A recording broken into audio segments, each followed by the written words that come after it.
네, 드디어 파트 1이 끝이 났고요. 여러분들이 파트 2로 들어오셨습니다. 자, 이제 파트 2에서는 뭐 여러분들도 들어보셨을 배열, 그 다음에 좀 어렵다라고 이야기하는 포인터를 공부를 하게 됩니다.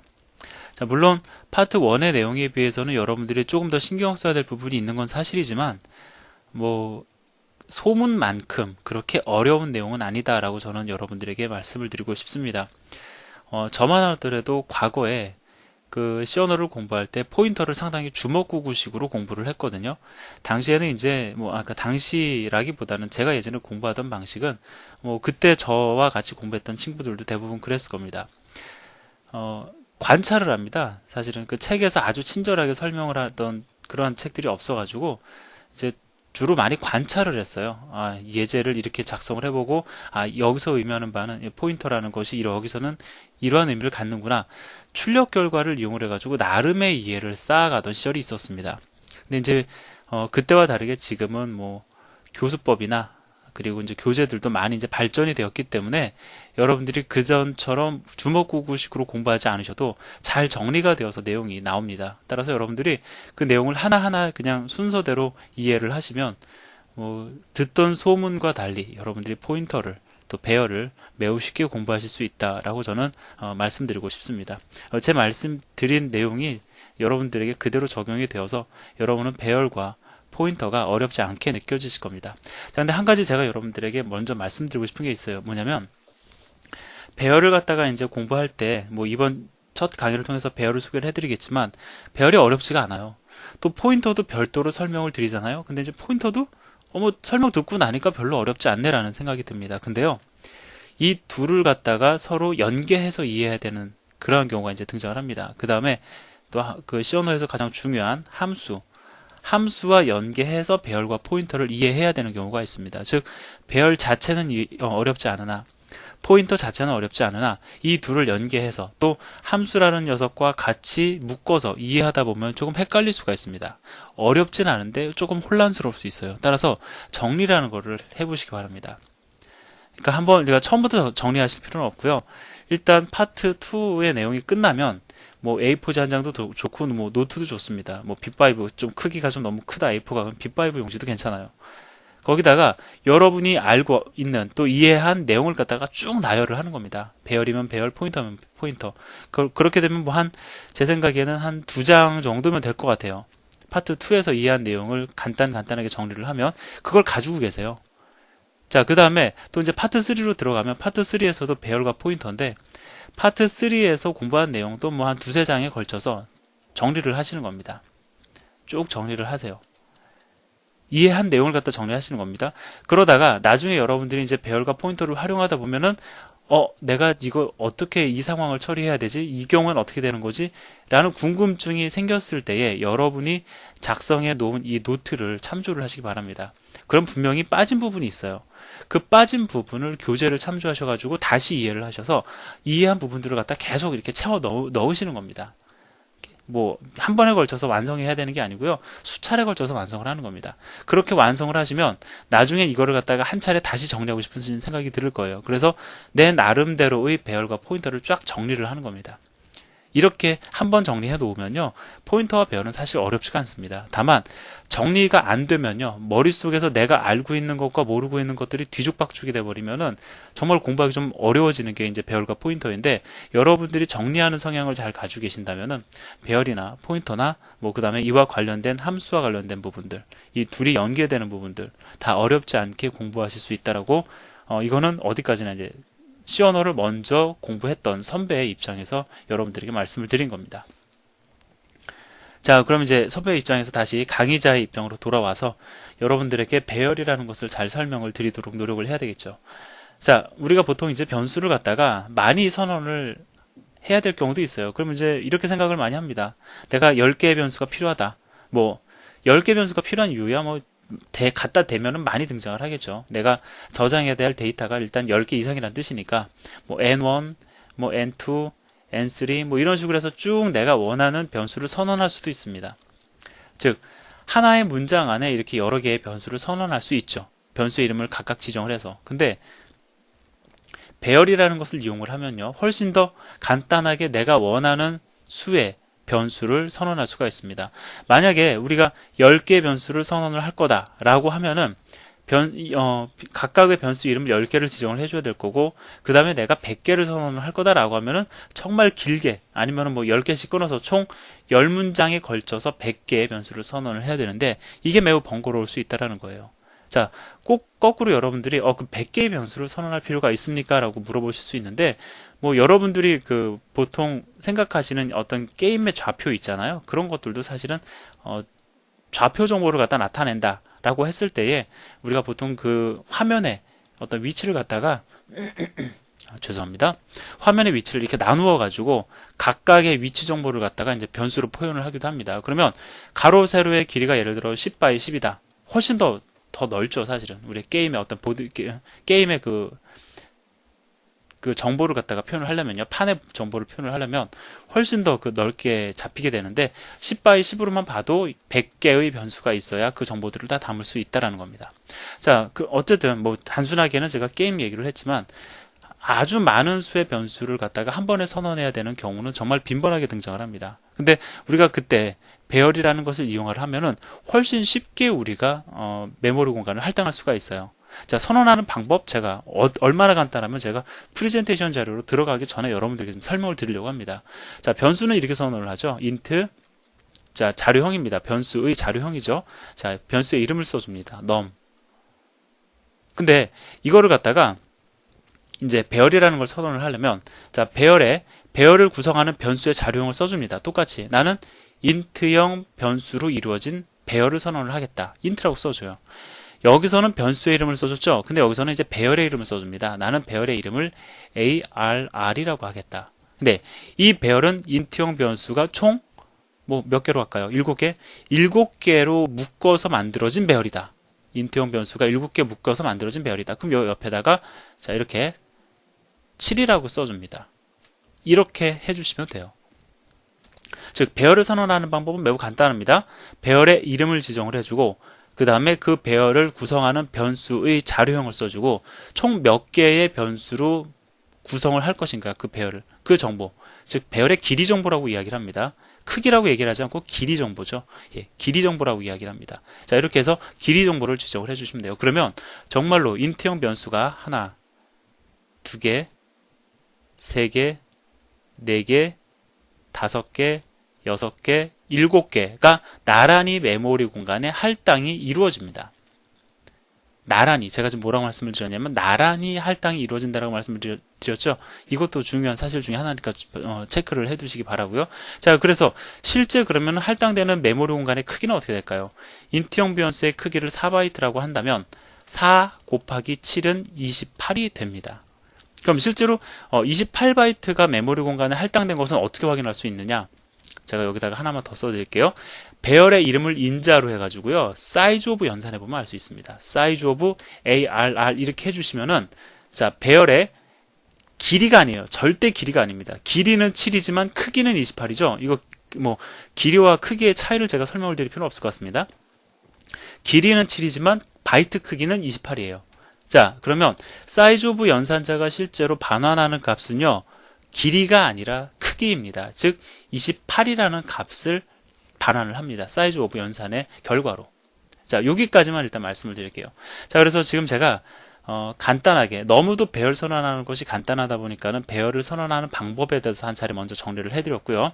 그러면 이 내용을 이제 본론으로 들어가서 한번 더 정리해 보도록 하겠습니다. 자, 교재에서도 언급하고 있지만 이렇게 다수의 변수를 선언해야 될 때에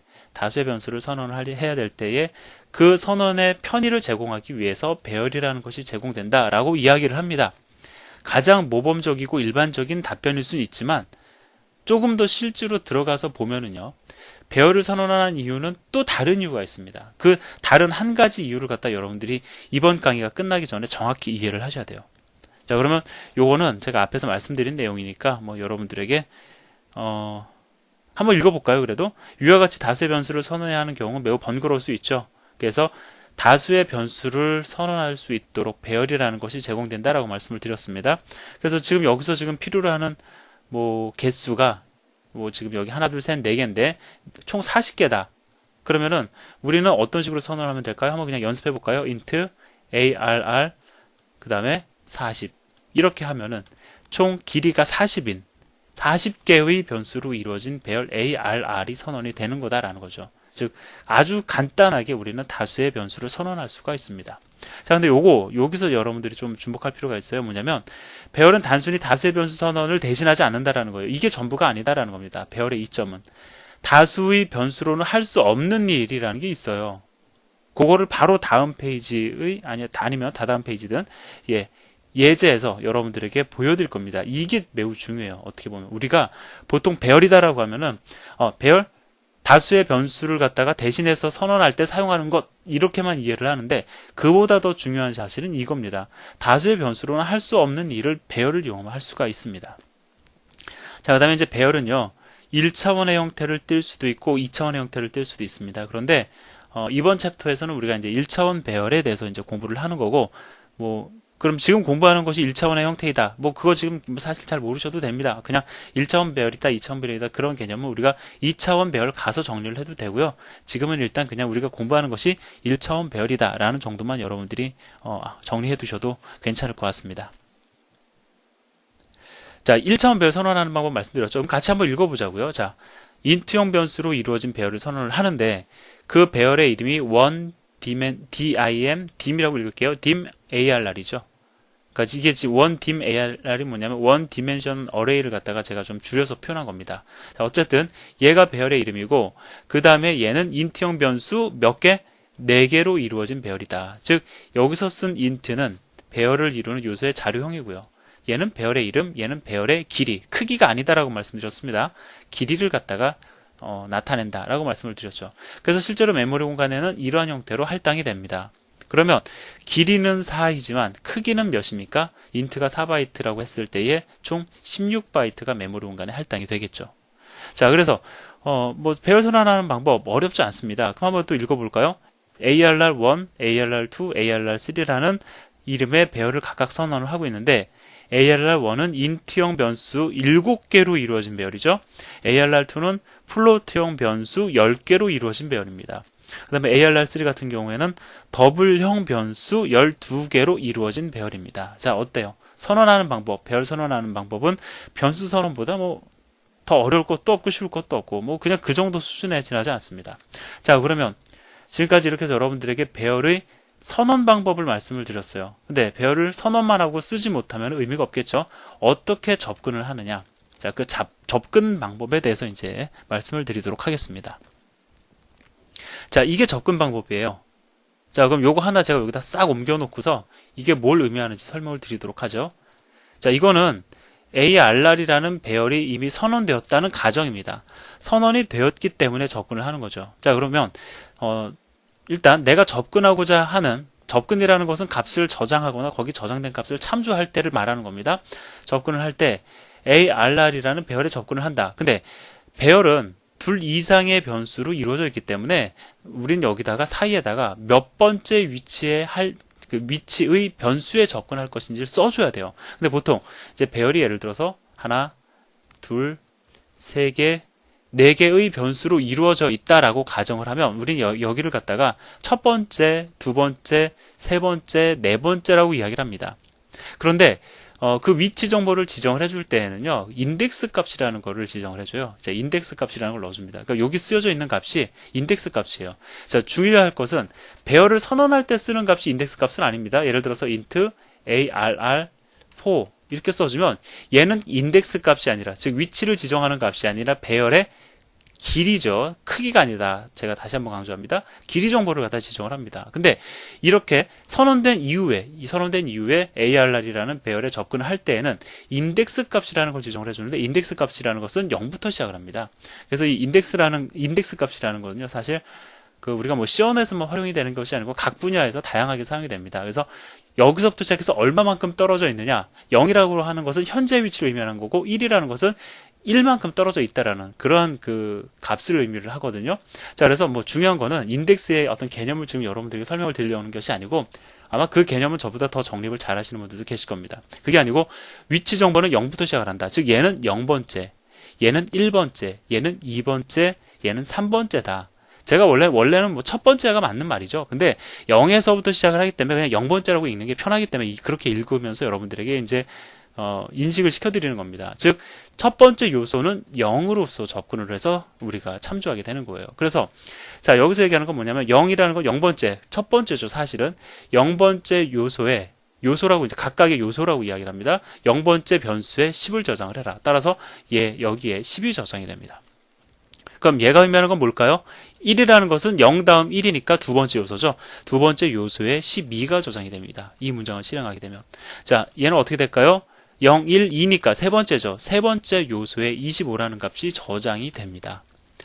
어떠세요? 접근하는 방법 어렵지 않죠? 그래서 정리하면은 이렇게 됩니다. idx라고 하는 변수에 지금 임의의 값을 갖다가 이렇게 지정을 해 놓은 건데 실제로 idx 플러스 1의 위치에 있는 변수에 접근을 하는 문장을 우리가 이렇게 일반화시켜서 표현을 해 놓을 수가 있습니다. 결국은 뭐예요? 1, 2, 3, 4가 아니라 0, 1, 2, 3 이렇게 나간다. 그거 하나만 기억을 하셔도 되겠죠.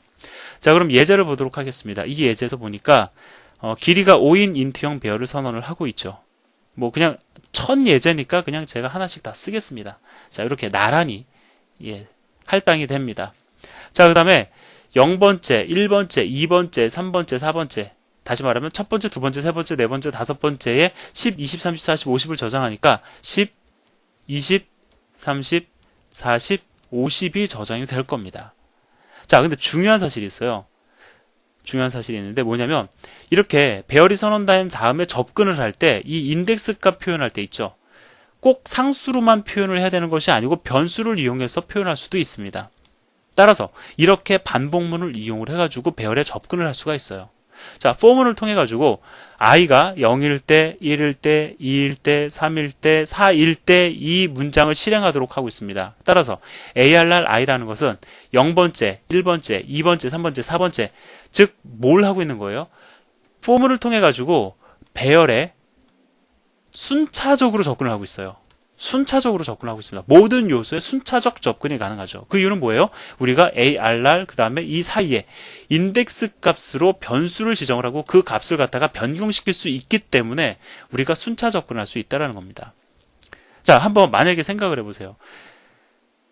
이게 뭐기 때문에 가능한 겁니까? 배열이기 때문에 가능한 겁니다. 둘 이상의 변수, 둘 이상의 그 변수의 개수가 100개든 1000개든지 간에 우리는 딱 두 개의 문장만 이용해가지고 그 변수에 있는 값을 갖다 전부 다 얻어올 수도 있고요. 그 얻어온 그 모든 요소에다가 우리가 모든 그 배열을 구성하는 모든 변수에다가 값을 저장할 수도 있어요. 왜? 순차적인 접근이 가능하기 때문에. 이것은 우리가 예를 들어서 이렇게 선언을 해서는 불가능한 일입니다. n1, n2, n3, n4, n5 이렇게 변수를 갖다 5개 갖다 각각 별도로 선언을 해요. 그러면 우리가 포문을 이용해 가지고 여기에 순차적으로 접근할 수 있어요? n1부터 n4까지 순차적으로 이렇게 접근할 수 있습니까? 불가능하죠. 그래서 배열의 의미는 다수의 변수를 한 번에 선언할 수 있다는 것도 있지만 그보다 훨씬 더 중요한 건 바로 배열을 선언을 하면 내가 선언한 배열을 구성하는 변수의 순차적인 접근이 가능하다. 이게 훨씬 더 큰 메리트가 있다는 겁니다. 배열의 장점은 사실 여기에 있다는 겁니다. 이해가 되시죠? 자, 그래서 배열 요소에 저장된 값을 갖다가 전부를 더해서 출력하는 형태의 예제인데 이 예제를 통해서 우리는 배열을 선언하면 배열을 구성하는 변수의 순차적 접근이 가능하다는 사실을 알게 되었습니다.